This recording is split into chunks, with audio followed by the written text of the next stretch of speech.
영광과 찬송을 받으시기에 지극히 합당하신 하나님 아버지, 아멘. 오늘도 하나님께 찬양을 드리며 깨워주시고 허락하여 주심을 감사드립니다. 아멘. 죄를 싫어하시는 하나님, 하나님의 영광을 위해 시험을 받고 하나님의 이름을 선포하며 살아야 하는 저희들임을 알면서도 말씀에 순종하지 못한 모습으로 사는 저희들을 용서하여 주시옵소서. 네. 우리들의 욕망과 욕심으로 인하여 더러움 가운데 또한 사소한 일상생활 가운데서도 하나님의 말씀을 대수롭지 않게 여기며 거짓말과 미움과 질투 그리고 불평과 원망으로 살고 있는 저희들을 용서하여 주시옵소서. 아멘. 아버지 하나님, 특별히 지금도 한국에서 병상에서 고생하시는 제 목사님을 주님께서 보살펴 주시옵고 아멘. 하루속히 회복이 되어서 이곳으로 오셔서 저희들과 같이 주님의 말씀으로서 은혜 받는 그런 시간을 가지시도록 주님께서 축복하여 주시옵소서. 아멘. 옆에서 간호하는 사모님에게도 희망을 잃지 않고 더욱더 건강하게 해서 목사님을 잘 간호하고 또한 주님께서 저희들에게 우리 기도를 들어주셔서 속히 이쪽으로 오시게 하여 주시기를 간곡히 바랍니다. 아멘. 또한 육신의 연로함이나 질병으로 고통 겪는 성도들이 많습니다.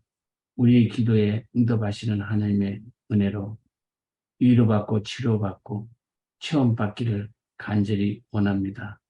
아멘. 아버지 하나님, 오늘 하루도 주님께서 저희들과 함께하여 주시는 하루가 되게 하여 주시옵고 우리가 하는 행동들이 주님의 영광을 가려운 일이 없도록 하여 주시옵기를 바라오며 오늘 또 목사님을 통해서 요한복음을 연구합니다. 주님, 목사님에게 능력을 허락해 주시고 특별히 저희들 또 지금까지 느끼지 못했던 그런 주님의 말씀을 듣고 큰 은혜 받는 귀한 시간 되게 하여 주시옵기를 바라오며 아멘. 예수님의 이름으로 감사하며 기도드렸습니다. 아멘. 감사합니다. 예, 감사합니다. 오늘은 요한복음 6장 16절부터 40절까지 있는 말씀을 보도록 하겠습니다. 어제 이 바다를 걸으시는 장면을 우리가 보지 못했기 때문에 그걸 먼저 살펴보도록 하겠습니다. 여러분, 이 갈릴리 바다 혹은 디베랴 바다라고도 얘기하죠. 짠물입니까? 민물입니까? 민물. 예, 민물인데 왜 바다라고 부르죠? 사이즈가 커서. 아시다시피 이 유대 땅은 물이 많이 없는 광야 지역이 많아요. 그래서 물이 좀 많이 있으면 그걸 바다라고 불렀습니다. 그리고 물이 더 많으면 그것을 대해라고 불렀죠. 지중해 바다를 이 서쪽 끝에 있는 지중해 바다를 대해라고 불렀고요. 원래는 갈릴리 호수라고 하는 게 맞습니다. 근데 물이 많이 있으니까 그것을 이 바다라고 부른 것입니다. 이 헬라어에서 바다와 호수는 같은 단어로 사용하고 있습니다. 두 가지로 같이 번역을 할 수가 있어요. 이 갈릴리 바다에 대해서 잠깐 공부를 하겠습니다. 해수면보다 한 209m 아래에 있습니다. 제가 지도를 하나 좀 보여드리겠습니다.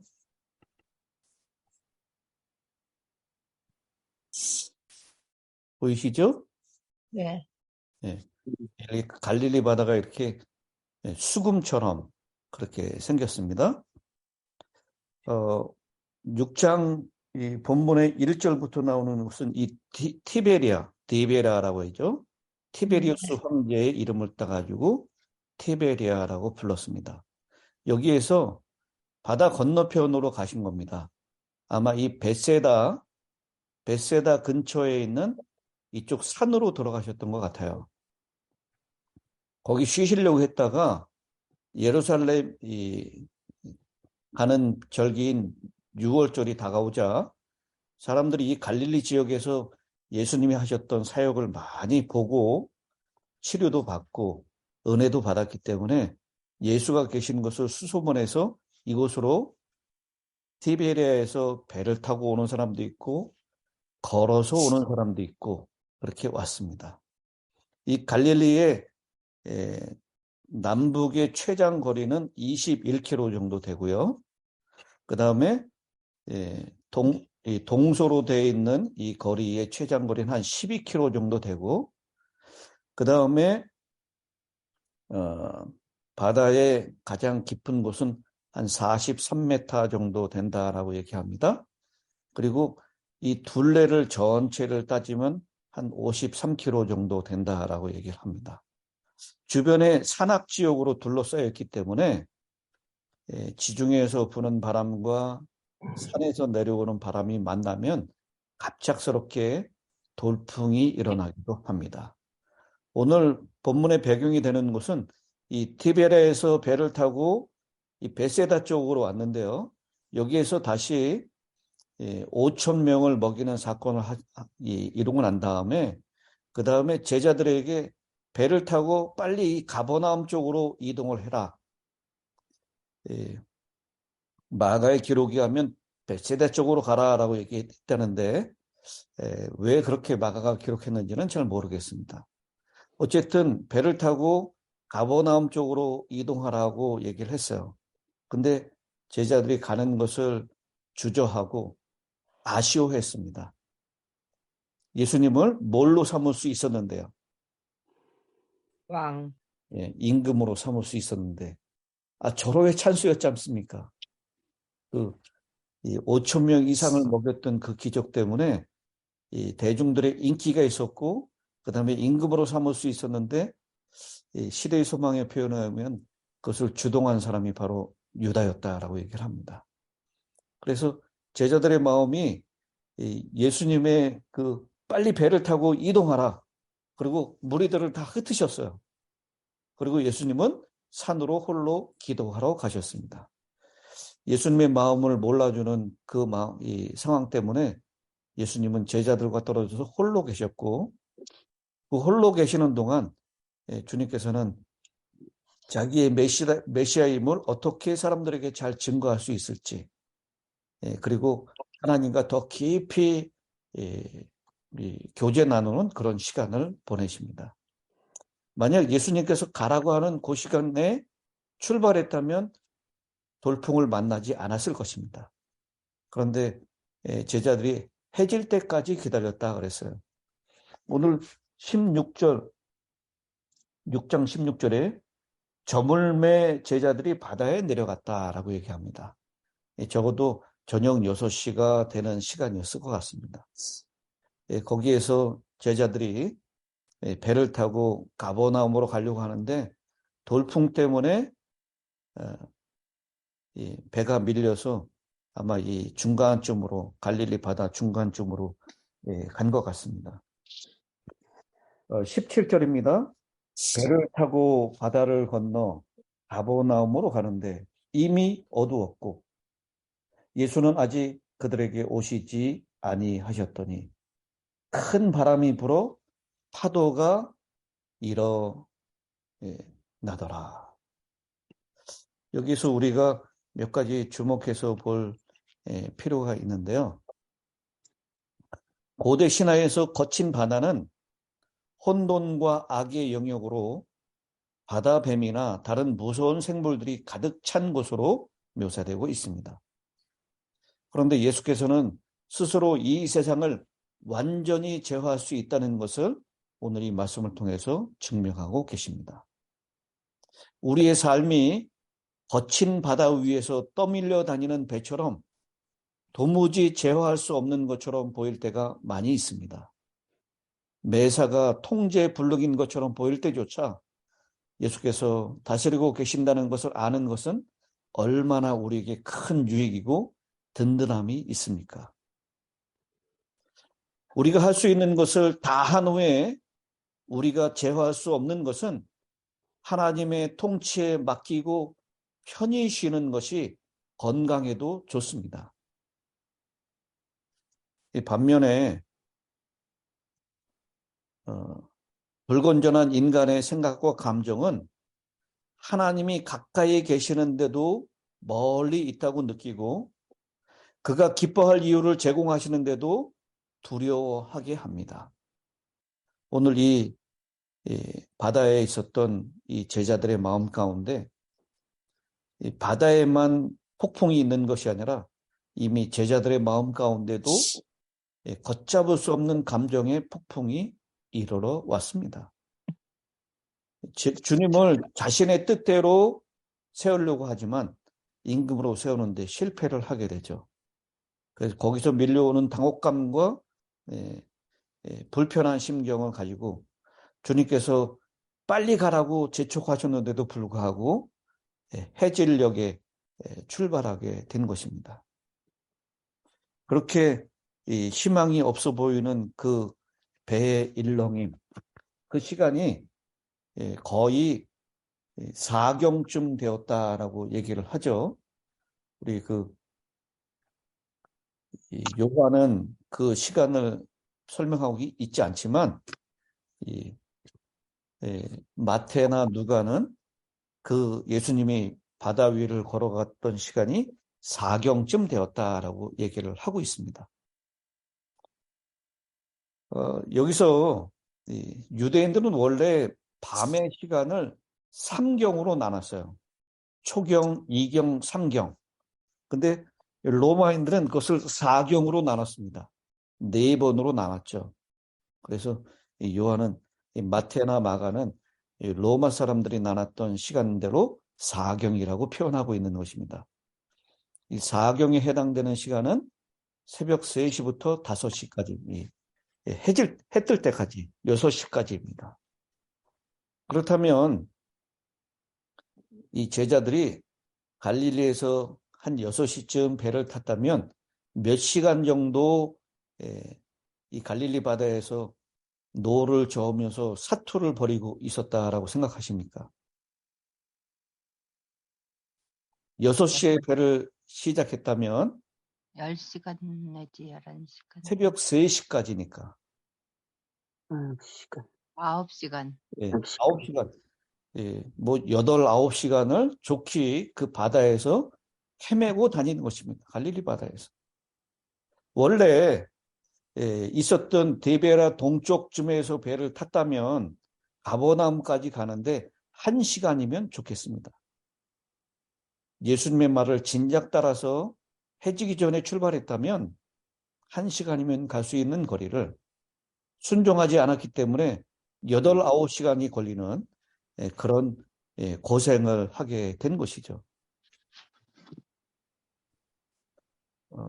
잠깐만요.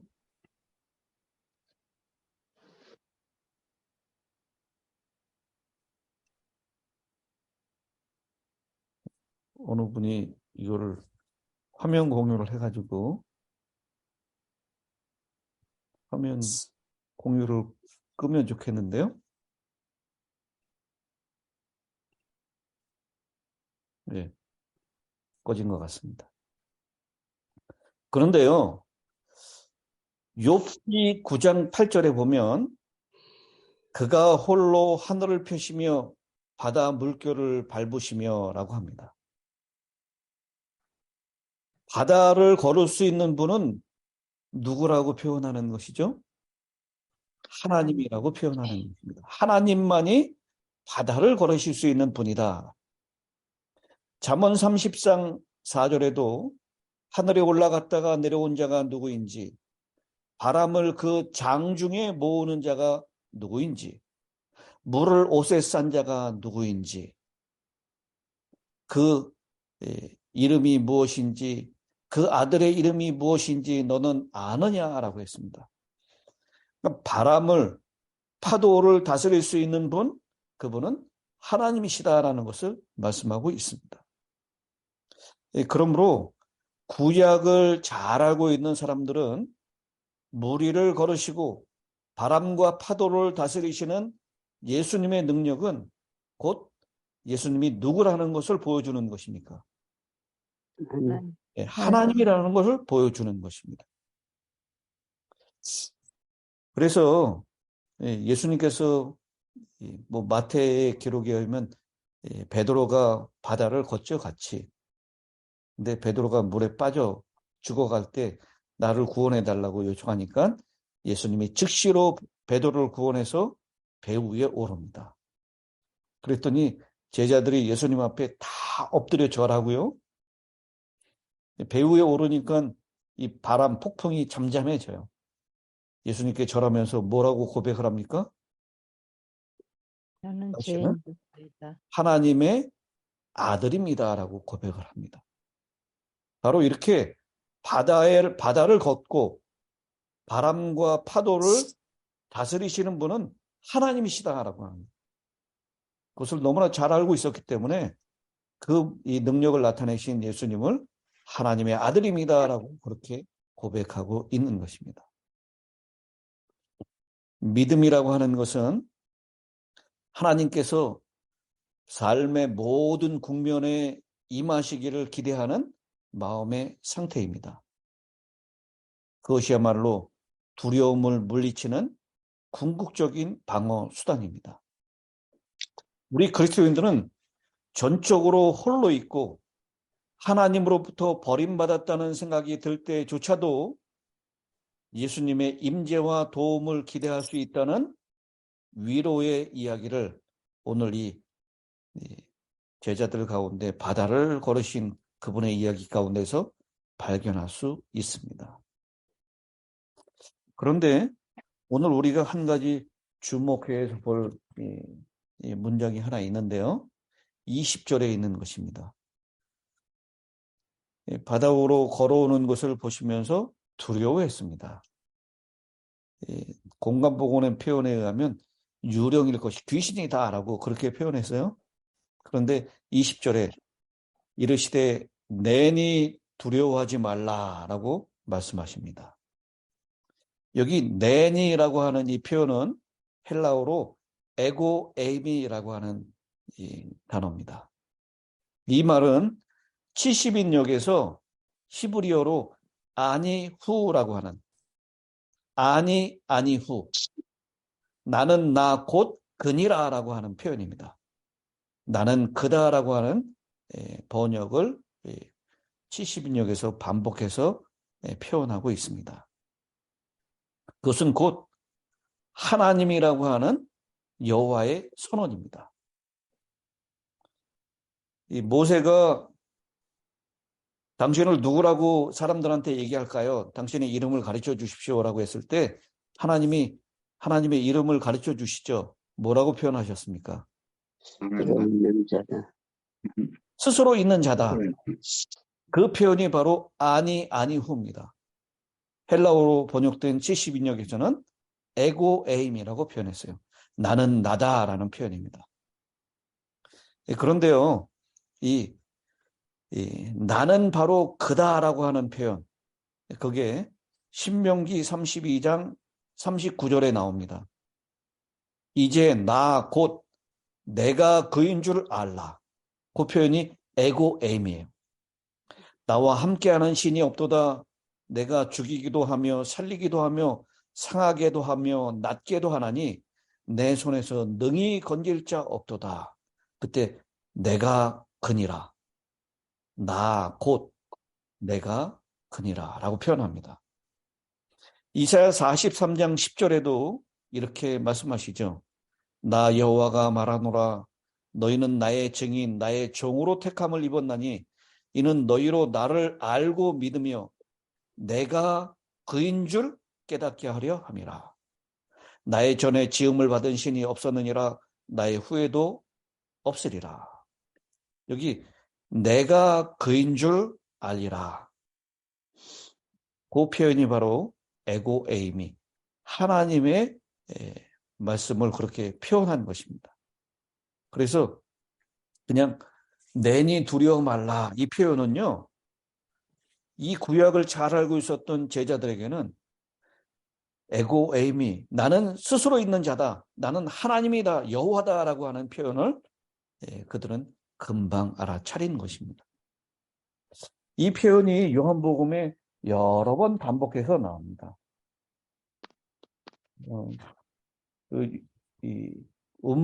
사마리아 우물가의 여인을 만났을 때 4장 26절에 25절부터 보죠. 여자가 이르되 메시아 곧 그리스도라 하는 이가 오실 줄을 내가 아노니 그가 오시면 모든 것을 우리에게 알려주시리이다. 26절입니다. 예수께서 이르시되 내게 말하는 내가 누구라? 그라. 내가 그라 하시니라. 바로 내가 그라, 내니 두려워 말라, 다 같은 표현, 에고 에미라는 표현입니다. 직접적으로 내가 그다라고 하는 표현이 이 요한복음에 7번 등장한다라고 얘기를 하죠. 에고 에이미, 우리가 이제 앞으로 공부하면서 계속 살펴보게 될 것입니다. 그런데 내가 그다라고 하는 이 표현, 성경에 요한복음에 여러 번 등장하는데요. 자신의 신적인 선제성을 주장하기 위해서 아브라함이 있기 전에 내가 있느니라. 요한복음 8장 58절에 있는 말씀이죠. 예수님이 자신의 생애에 중요한 시점마다 이 말을 사용했습니다. 그리고 배신당할 것을 제자들에게 예고하면서 요한복음 13장 19절에 지금부터 일이 이르기 전에 미리 너희에게 이름은 이 일이 이룰 때에 내가 그인 줄 너희로 믿게 하려 함이로다. 내가 하나님인 것을 믿게 하기 위해서 미리 말한다라고 얘기를 하고 있어요. 그리고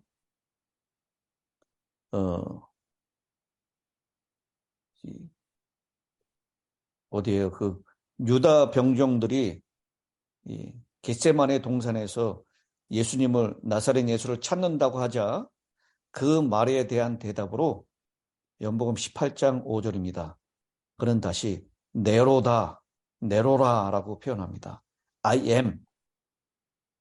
이렇게 내가 바로 그다라고 하는 이 표현, 그것은 그냥 나는 나다라고 하는 그런 단순한 표현이 아니라 나는 여호와 하나님이다라고 하는 표현입니다.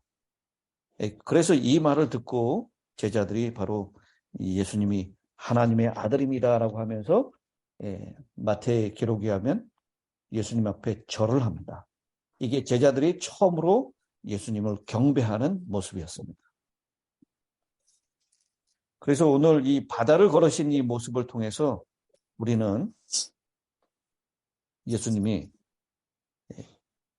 우리 생애 가운데도 멀리 계시고 안 보이셔서 우리를 두렵게 하는 통제불능의 그런 상황 가운데서도 여전히 우리 가까이 계시고 우리를 돌보시고 우리에게 두려움을 쫓아내시는 그런 분이시다라고 하는 것 꼭 기억하시게 되길 바랍니다. 아멘. 아멘. 여러분, 예수님께서 이 8시간, 9시간을 바다에서 막 고생하고 있는 그 제자들을 모른 채 하셨을까요? 주님께서는 산에 올라가서 여러 시간 동안 기도하시면서 이 제자들을 다 보고 계셨습니다. 그들 가까이로 가신 것입니다. 우리가 하나님께로부터 버림을 받았다라고 생각하는 그 시간일조라도 주님은 우리 가까이 계심을 꼭 기억하시게 되길 바랍니다. 아멘. 그분은 우리가 두려워할 그 상황 가운데서도 두려워하지 말라. 이스라엘 백성들이 홍해 앞에서 누렸던 두려움이죠. 출애굽할 때. 그 장면을 다시 한번 연상시키고 있습니다. 내니 두려워하지 말라. 내가 너희를 위하여 어떻게 싸우는지를 보고 너희는 가만히 있어라. 인간이 할 수 있는 최선의 일을 다 하고 난 다음엔 통제 불가능한 상황 가운데는 하나님께 온전히 맡기고 평안함을 누리는 저와 여러분이 되시기를 간절히 바랍니다. 네. 아멘. 그 다음에 이제 떡에 대한 말씀을 하시는데요. 여기 22절부터 보면 이튿날 바다 건너편에 서 있던 무리가 배 한 척 외에 다른 배가 거기 없는 것과 또 어제 예수께서 제자들과 함께 그 배에 오르지 아니하시고 제자들만 가는 것을 보았더니, 그러니까 제자들은 배 타고 분명히 떠난 것을 보았습니다. 근데 그 배에 예수님은 타지 않았어요. 주변에 예수님이 있는 것을 아무리 찾아도 없는 것입니다. 그래서 디베랴 쪽에서 배들이 예수님대로 가까이 왔습니다. 그래서 그 배를 타고 예수님이 계실 만한 곳을 생각해 보니까 가버나움이라고 생각이 됐어요. 그래서 가버나움으로 갑니다. 25절, 바다 건너편에서 만나 랍비여 언제 여기 오셨나이까? 예수님이 가시는 것을 보지 못했거든요. 그리고 예수님이 바다를 걸으실 때는 캄캄한 밤중이었어요. 새벽 3시. 그렇기 때문에 예수님을 볼 수가 없었는데 가버나움에 와 계신 것입니다. 깜짝 놀라서 언제 여기 왔습니까? 오셨습니까? 라고 질문하는데 26절에 예수께서 대답하여 이르시되 내가 진실로 진실로 너희에게 이르노니 너희가 나를 찾는 것은 표적을 본 까닭이 아니요 떡을 먹고 배부른 까닭이로다. 언제 오셨습니까? 라는 질문에 주님은 그 질문을 일축해버립니다. 무시해버려요. 그리고 그들이 자기를 찾는 동기를 말씀하시는데 그들의 동기는 바로 육신의 필요를 채우는데 급급했던 것입니다. 그러면서 주님께서는 육신의 떡이 중요한 것이 아니라 육신의 떡, 그것은 먹고도 죽지만 내가 주는 영적인 떡은 먹으면 영원히 사는 것이다 라는 것을 말씀하십니다. 바로 요한복음 6장을 우리가 떡장이라고 부르는 그 생명의 떡에 대한 말씀을 하시는 것입니다. 이미 요한복음 4장에 육신의 물을 길러왔던 사마리아 여인에게 그 물은 먹어도 다시 목마를 것이지만 내가 주는 물을 영적인 물, 생명의 물을 마시면 영원히 목마르지 않을 것이다 라고 말씀을 하셨습니다. 오늘 우리는 당장 우리의 필요를 채우는데 급급합니다.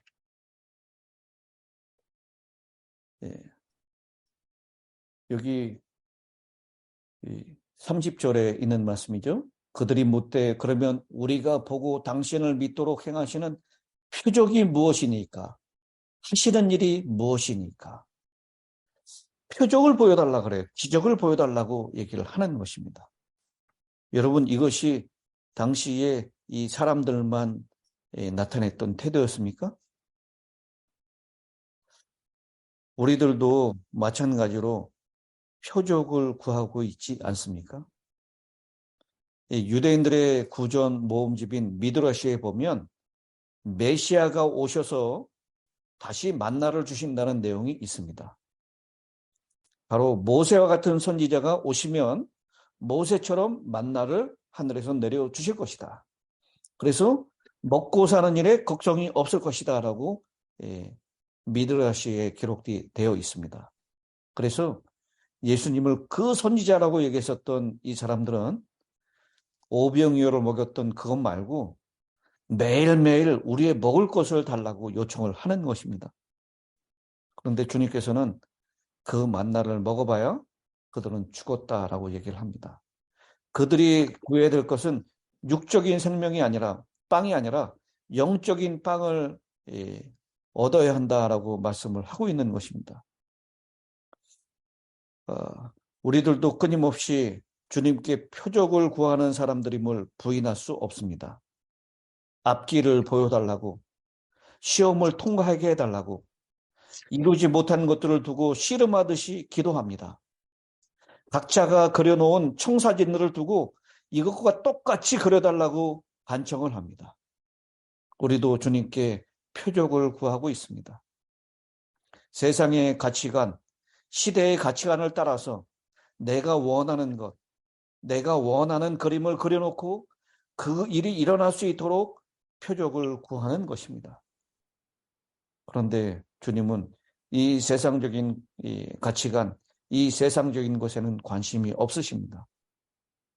그분은 그것보다 더 중요한 것은 바로 영적인 생명이 중요하다는 것을 말씀하고 있습니다. 사람이 떡으로만 사는 것이 아니다라고 분명히 말씀하셨습니다. 내 입에서 나오는 말씀으로 살 것이다. 그러나 우리는 여전히 이 세상에서 떡으로 사는 것만이 다인 것으로 생각하고 떡을 구하고 있는 것입니다. 세상의 떡. 그러나 주님은